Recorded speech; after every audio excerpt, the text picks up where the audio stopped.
திருப்பூர் மாவட்டம் உடுமலை வனச்சரகத்திற்கு உட்பட்ட மாவட்ட மலை கிராமத்தில் பள்ளிக்கூடம் இருந்தும் வாரம் ஒரு முறை மட்டும் ஆசிரியர் வருவதால் மலை கிராம மாணவர்களின் கல்வி கேள்விக்குறியாகியுள்ளது. இதுகுறித்து நமது மண்டல செய்தியாளர் பிரசாந்த் வழங்கிய கூடுதல் தகவல்களை பார்க்கலாம். கிட்டத்தட்ட கடல் மட்டத்திலிருந்து 1000 மீட்டருக்கு தொலைவில் இருக்கக்கூடிய மாவடப்புங்கிற ஒரு மலைவாழ் கிராமத்தில் இருக்கிறோம். முழுவதுமாக நம்ம கிட்டத்தட்ட 140 குடும்பங்கள் வசிக்கிறாங்க. கிட்டத்தட்ட இந்த காடுகளை நம்பியே மட்டும் வசிக்கக்கூடிய இந்த மக்கள் முழுவதுமாக இந்த சிறு வனத்தில் இருக்கக்கூடிய நெல்லிக்காய், தேன், அதே போல் இந்த செடி கொடிகளில் இருக்கக்கூடிய அந்த கம்புகள்லாம் வச்சு தான் விற்று அதனுடைய வாழ்வாதாரத்தை போக்கக்கூடிய ஒரு சூழல் என்பது இருக்கிறது. கிட்டத்தட்ட நீங்களே பார்க்கலாம், அவருடைய வாழ்வாதாரம் என்பது மண் சுவரோடு தான் கட்டி தான் இந்த பகுதியில் வாழ்ந்துட்டு இருக்காங்க. எனவே அவர்களுக்கு தேவையான அந்த திட்டங்கள்லாம் கொண்டு வரக்கூடிய சூழலும் இங்கே ஒவ்வொரு அதிக கட்சிக்காரர்களும் இங்கே ஒவ்வொரு திட்டங்கள் அந்த வந்த ஒவ்வொரு வரக்கூடிய அரசும் அவங்களுக்கு தேவையான திட்டங்கள்லாம் கொண்டு வராங்க.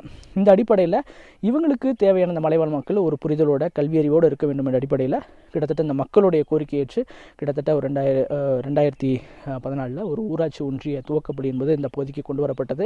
கிட்டத்தட்ட நீங்களே பார்க்கலாம், இந்த ஊராட்சி ஒன்றிய துவக்கப்பள்ளி என்பது கிட்டத்தட்ட 5 லட்சம் திட்ட மதிப்பீட்டில் ஒரு துவக்கப்பள்ளி என்று கட்டப்பட்டு இங்கே இருக்கக்கூடிய 145 குடும்பங்கள் வசிக்கக்கூடிய மக்கள் குடும்பங்களுடைய குழந்தைகள் இங்கே வந்து படிக்கிறாங்க.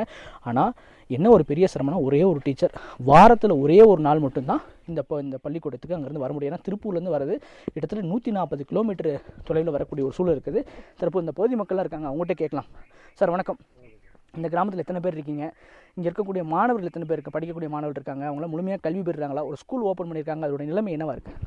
சார், இன்றைக்கி இந்த பகுதியில் மாவடாப்பில் மட்டுமே 5ஆம் வகுப்பு வரைக்கும் படிக்கக்கூடிய குழந்தைங்க 30 குழந்தைகளுக்கு மேலே இருக்கிறாங்க. ஆனால் பேர் தான் அவங்க வந்து 1ஆம் வகுப்பு, 2ஆம் வகுப்பு, 3ஆம் வகுப்புன்னு சொல்லி.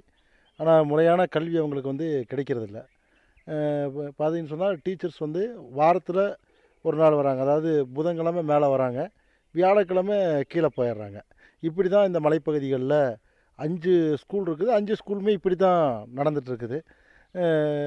இந்த வாரத்தில் ஒரு நாள் வந்து நடத்துறதுனால எந்த பிரயோஜனமும் இல்லை. இது ஏற்கனவே வந்து ஸ்கூல் வந்து டேமேஜாக இருந்து இப்போது பராமரிப்பு வேலை வந்து நடந்ததில் வந்து இப்போது தற்சமயத்தில் அடித்த இந்த காற்றுல வந்து இந்த கூரையெல்லாம் இதாகிடுச்சு.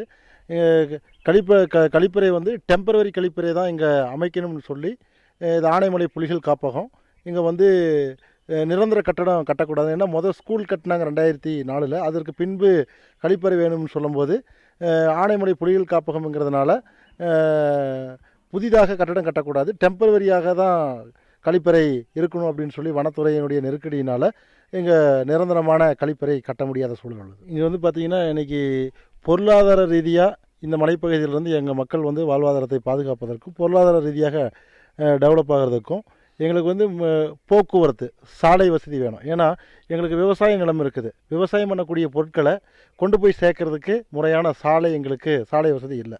அதே போல் பள்ளிக்கூடத்துக்கு கொண்டு போய் எங்கள் குழந்தைங்களை அனுப்பிச்சு படிக்க வைக்கிறதுக்கு உண்டான சாலை வசதி இல்லை. டீச்சர்ஸ் வந்து போகிறதுக்கு உண்டான அதுக்கும் சாலை வசதி இல்லை. அதே போல் இங்கே நாங்கள் சேகரிக்கக்கூடிய சிறுவன மகசூல், அதே மாதிரி நாங்கள் வச்சுருக்கக்கூடிய எங்களுடைய பசுக்களினுடைய பால், இது எதையுமே வந்து டிரான்ஸ்போர்ட் பண்ண முடியாத ஒரு சூழல் இருக்குது. இதுக்கு எல்லாமே எங்களுக்கு சாலை வசதி ஒன்று வந்துச்சுன்னு சொன்னால் எங்களுடைய மருத்துவ வசதி, கல்வி, எங்களுடைய விவசாய பொருட்களை கொண்டு செல்வதற்கும் விற்பனை செய்வதற்கும் அனைத்துக்கும் எங்களுடைய தேவைகள் பூர்த்தி அடைந்தது போல் எங்களுக்கு இருக்கும். ஒரு பெரிய அளவிலான அவங்களுக்கு அந்த திட்டங்களை முழுமையாக கொண்டு போக முடியாத ஒரு சூழல் என்பது இருக்கிறது. எனவே இந்த பகுதி மக்களுடைய கோரிக்கை என்னவென்னா, நாங்கள் இந்த மலைகளை நம்பி இருக்கிறோம், இந்த மலைகளில் இருக்கக்கூடிய விளைவிக்கக்கூடிய பொருட்களை வைத்து வியாபாரம் செய்து, தேனாக இருக்கட்டும், அதே போல் கம்பு, கேழ்வரகு உள்ளிட்ட விவசாயிகளாம் வைத்து நாங்கள் எங்களுடைய வாழ்வாதாரத்தை நாங்கள் எங்களோட வாழ்வாதாரத்தை நம்பி இருக்கிறோம். எனவே இந்த விளைவித்த பொருட்களை சமவெளி பகுதிக்கு ஒரு சாலை வசதி இருந்தால் கொண்டு போய் அந்த விற்பனை செய்வதற்கு, சந்தைப்படுத்துவதற்கு ஒரு முழுமையான ஒரு வசதியாக இருக்கும். அதே போல் குறிப்பாக அத்தியாவசிய மருத்துவத்துக்கு இங்கேருந்து நம்ம இந்த மலைகளிலிருந்து கிட்டத்தட்ட நம்ம ஏற்கனவே நியூஸ் 7ல் பல்வேறு காட்சிப்படுத்தியிருக்கிறோம்.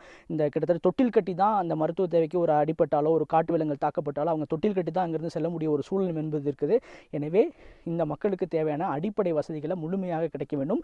அது மட்டுமல்லாமல் கல்வி அறிவு என்பது மிக முக்கியம். அந்த நீங்களே பார்க்கக்கூடியது அந்த கல்விக்கான அந்த கட்டடம் கட்டப்பட்டிருக்கிறது. ஆனால் ஆசிரியர் வரவில்லை. மாணவர்களும் பெரிதாக வரக்கூடிய இந்த பள்ளிக்கூடத்திற்கு வந்து படிக்க முடியாத சூழலும் இருக்கிறது. ஏன்னா கடமைக்கு அந்த பில்டிங்கும் கட்டப்பட்டிருக்கிறது. கழிப்பறை வசதி முழுமையாக இல்லை. இந்த மக்களை ஒரு ஏமாற்றத்தோடு நிலைக்கு தள்ளப்படக்கூடிய நிலைமையாக தான் இங்கிருந்து பார்க்க முடிகிறது. எனவே அரசு இவர்கள் கோரிக்கையை ஏற்று முழுமையான வசதிகளை செய்து தர வேண்டும், அடிப்படை வசதிகளை செய்து தர வேண்டும் என்பது இப்பகுதி மக்களின் கோரிக்கையாக இருக்குது. நியூஸ் தமிழுக்காக ஒளிப்பதில் ரமேஷுடன் பிரசாந்த்.